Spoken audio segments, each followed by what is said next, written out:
Wika Wika. Wika Wika sekali.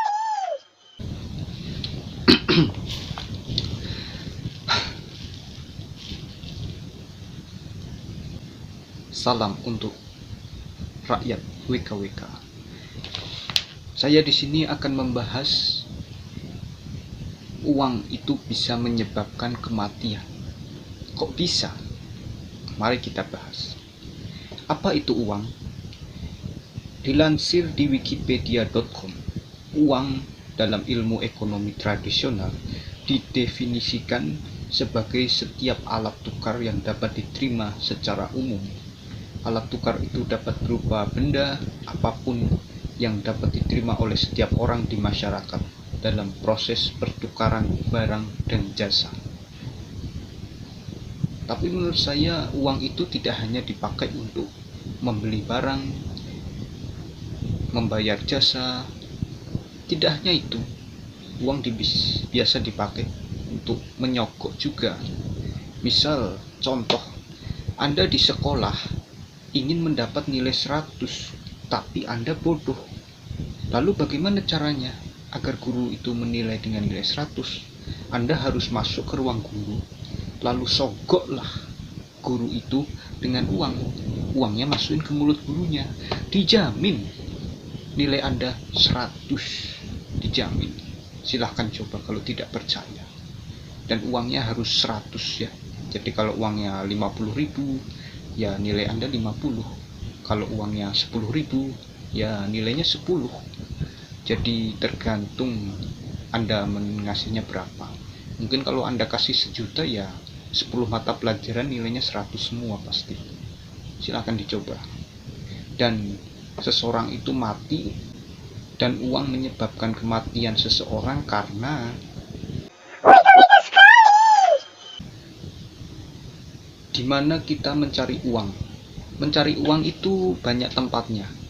Bisa lewat online, bisa lewat offline, bisa di kantor, bisa di rumah, bisa di restoran, bahkan di kos-kosan biasa pun banyak orang bisa mendapat uang dari situ.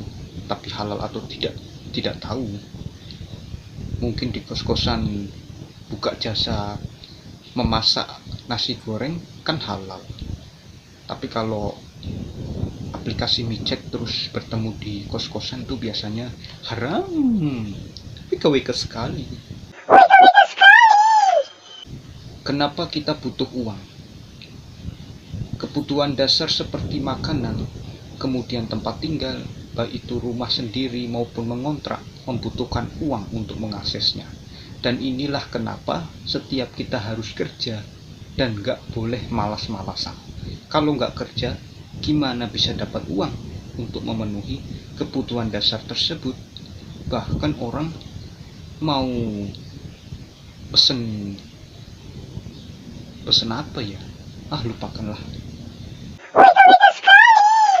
Bagaimana kita mencari uang? Mencari uang itu banyak caranya. 1. Jualan foto dan video secara online, menjadi tester website. Tester website itu apa ya? Nggak tahu saya. Membuat blog dan memonetisasinya.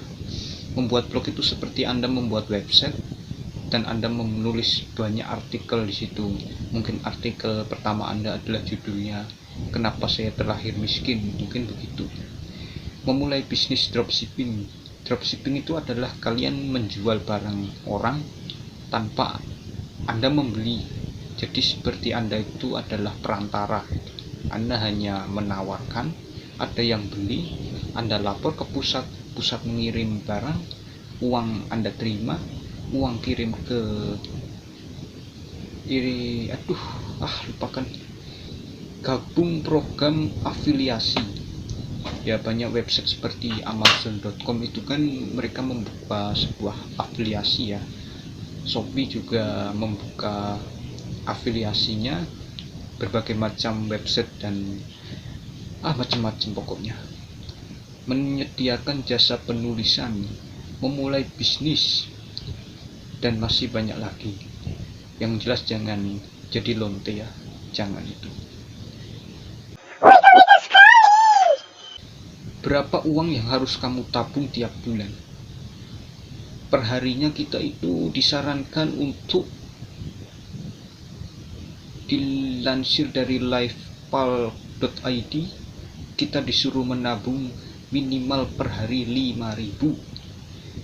Investasi jika ditotal secara keseluruhan 4 kegiatan seru di atas, maka dana yang kamu keluarkan yaitu sebesar Rp1.575.000.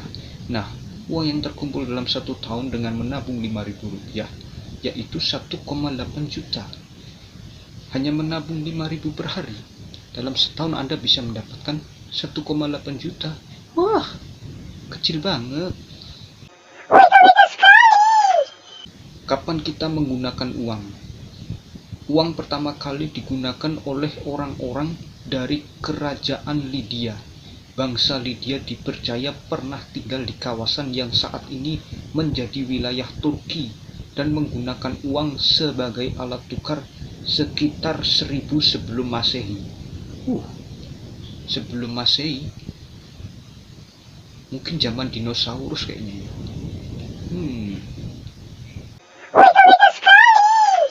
Lalu kenapa uang bisa menyebabkan kematian?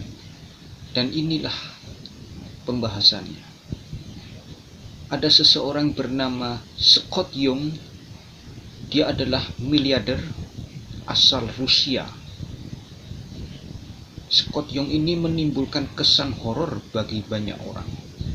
Young meninggal tertusuk pagar besi setelah loncat terjatuh dari lantai 4 penthouse miliknya. Kenapa ya? Ternyata setelah digali-gali, Young berhasil mengumpulkan sebagian besar kekayaannya dari bisnis properti, tetapi kemudian dia mengalami permasalahan keuangan yang begitu rumit. Michele, mantan istrinya, menuntut harta gono gini saat perceraian pada 2006. Setelah 11 tahun pernikahan, Michele mengajukan tuntutan senilai 400 juta pound sterling yang ia klaim disembunyikan mantan suaminya. Namun Young mengklaim telah kehilangan seluruh hartanya pada 2006 setelah menggarap proyek konstruksi Moskow pada 2009. Kutipan ini mengaku telah benar-benar bangkrut. Yang kedua ada Adolf Merkle. Jika kekayaan bisa membuat orang sangat bahagia, tentu hal ini tidak berlaku bagi orang terkaya Jerman satu ini. Adolf Merkle, apa ini? Namanya susah banget disebut. Yang sempat menyandang gelar orang terkaya di Jerman itu membunuh dirinya sendiri dengan menabrakkan badannya ke kereta api. Sangat-sangat aduh. Menurut berbagai sumber, sebab dia bunuh diri karena terlilit hutang dalam jumlah masif. Ia dikabarkan menderita kerugian ketika kehilangan uang sebesar 400 juta pound sterling. Kok sama kayak yang di atas tadi ya?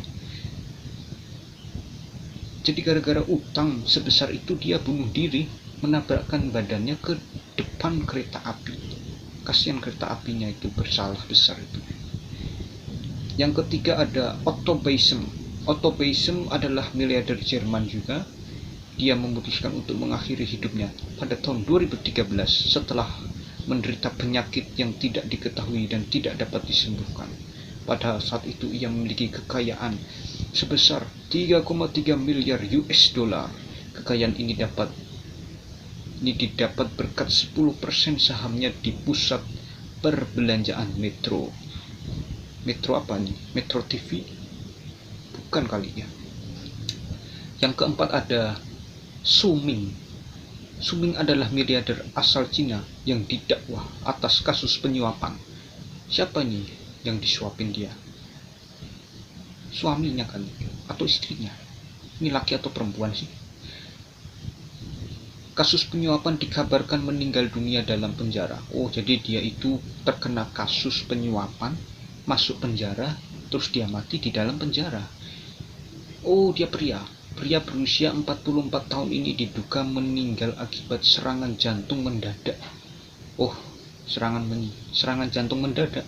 Berarti dia belum sempat nyerang balik, makanya dia mati karena serangan jantung. Sebelumnya Su Ming dikenal masyarakat sebagai konglomerat pemilik Set Group, sebuah perusahaan properti besar di Cina, dan juga presiden dari klub sepak bola Cina, Dalian Said.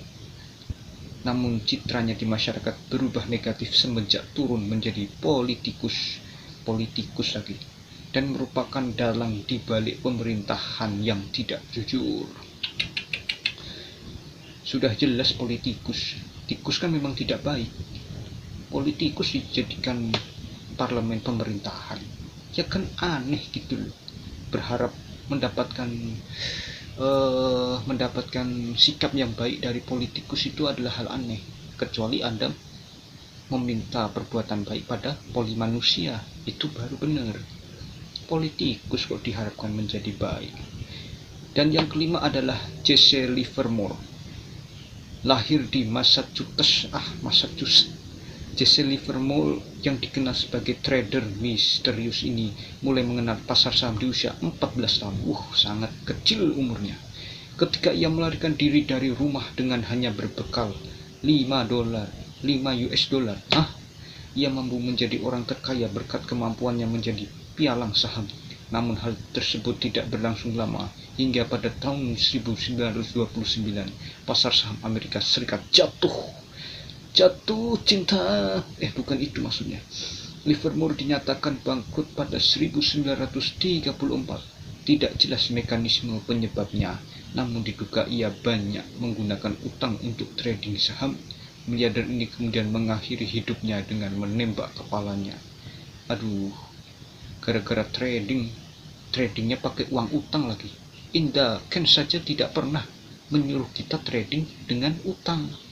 Kalau trading dengan utang itu sudah pusing. Trading tanpa utang saja pusing, apalagi trading pakai utang. Kayak baru aja jatuh cinta udah ditolak. Sakit banget deh. Jadi itu saja yang bisa kita sampaikan, bahwa uang itu bisa menyebabkan kematian jika Anda tidak berhati-hati. Ingat, uang bisa membunuhmu kapanpun dan dimanapun. Waspadalah.